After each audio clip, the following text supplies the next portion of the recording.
We first told you how nonprofits are at odds with how a homeless shelter is performing in Portland's Pearl District, putting its future in question. So now the mayor's office is getting involved in all this, and we sent Elise Haas to a community meeting tonight to find out the status of that shelter. Elise? So, I was there for the grand opening of the River District Navigation Center back in 2019. And back then, there was a lot of buy-in from the community. Since then, in the last 5 years, things have changed. And the Oregon Harbor of Hope's lease expires in a matter of days on December 31st. So tonight, we learned that the city will begin managing the property on January 1st of the new year, which upsets some neighbors.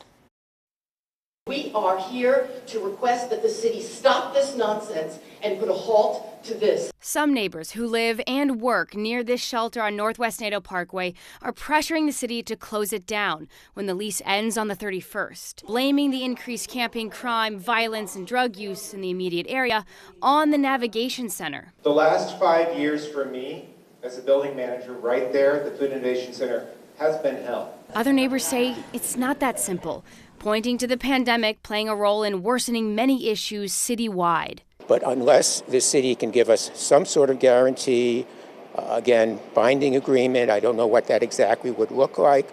I don't think our neighborhood association will be able to support the extension of this facility. And that is sad because we need this facility. We need more of them across our city.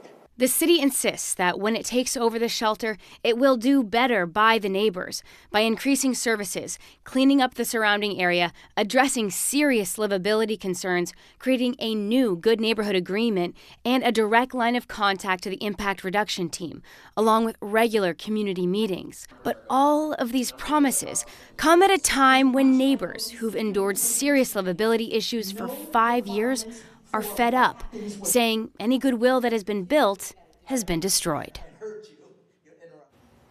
And again, some neighbors are asking for the shelter site to close and to transition the 90 individuals that are at the shelter right now to Bybee Lakes Center instead. But the city tells me that Bybee Lakes is a high barrier, sobering shelter that really wouldn't be a good fit for the majority of the disabled and elderly clients that are currently at the Navigation Center right now. Okay, so Harbor of Hope is a transitional center, meaning people are transitioning into permanent housing. How successful, forget about all these other problems, how successful has it been? Well, that's been another point of contention because the metrics have been hard to come by, even for Homer Williams, the man who started the Harbor of Hope and funded the construction of the site in the first place. But tonight we got some numbers from Transition Projects, which is the nonprofit that is running all of the services inside of the shelter. And they said since 2019, they have served 1,200 individuals and that 19% of them have gone directly into housing.